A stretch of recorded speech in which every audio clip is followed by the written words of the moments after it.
Hello everyone, welcome back to my channel to a new video. তো অনেক দিন বাদে ভিডিওটা আপলোড হচ্ছে ঠিকই, যেটা হচ্ছে আমার প্রথম আইবুড়ো ভাত। তো এতদিন আমি ভিডিও দিইনি, তার পিছনে অনেক কারণ ছিল। বিগত 4 মাস আমি কোনো ভিডিও দিতে পারিনি। তো এটা হচ্ছে আমার প্রথম আইবুড়ো ভাত। তো সামনেই আমার বিয়ে, যার জন্য আমার বন্ধুরা আমার আইবুড়ো ভাত দিতে নিয়ে গেছিলো। তো এখন যে জায়গাটায় বসে আছি সেটা হচ্ছে বাবু কালচারেরই আরেকটা আউটলেট, যেটা আছে আমাদের কামালগাছিতে। তো পুরো ব্যাকগ্রাউন্ড আর ঘুরি সেরকম দেখানো হলো না, কারণ খাবার দাবার চলে এসেছিলো। আর মানে আমি পুরোপুরিভাবে প্রস্তুতি নিয়ে যাইনি যে ভিডিও করব, জাস্ট একটা র্যান্ডম ভিডিও চলছিলো। তো ভাবলাম অনেক দিন ভিডিও দেওয়া হয় না, তো একটা ভিডিও পোস্ট করি।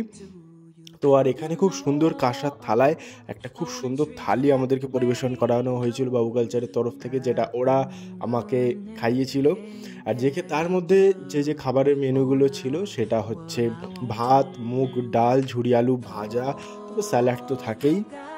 তারপরে ছিল পটল পোস্ত ভাজা, ফিশ ফ্রাই, বেগুনি, তারপরে হচ্ছে চিকেন বাটা, তারপরে মাটন, তারপরে হচ্ছে ভেটকি মাছের পাতুরিটা মোটামুটি ছিল, মানে সর্ষের যে একটা ঝাঁঝালো ফ্লেভারটা ছিল, বাট মাছের অতটা একটা টেস্ট আমি পাইনি। বাট ফিশ ফ্রাইটা অসাধারণ ছিল।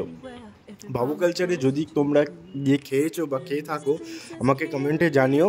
ওদের ফিশ মানে কোন আউটলেটের ফিশ ফ্রাই কেমন হয় আমি জানি না, বাট কামালগাছি আউটলেটের ফিশ ফ্রাইটা খুবই দারুণ ছিল।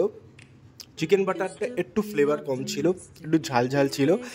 মাটনটা সফট ছিল, খুবই খুবই সফট মাটন, টেস্টফুল মাটন ছিল। বাট এই যে গ্রেভিটা করেছিল প্রচণ্ড গরম মশলা দিয়ে দিয়েছিল। অ্যান্ড খাওয়া দাওয়া কমপ্লিট করলাম, চাটনি পাঁপড় মিষ্টি, খুবই ভালো।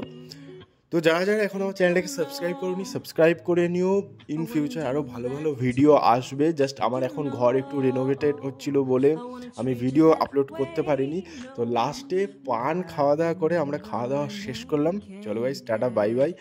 আর তো সবাই খুব ভালো থেকো, নতুন বছরের অনেক অনেক শুভেচ্ছা, হ্যাপি নিউ ইয়ার সবাইকে। আর এই রইলো আমাদের কিছু স্পেশাল মুহূর্ত। টাটা।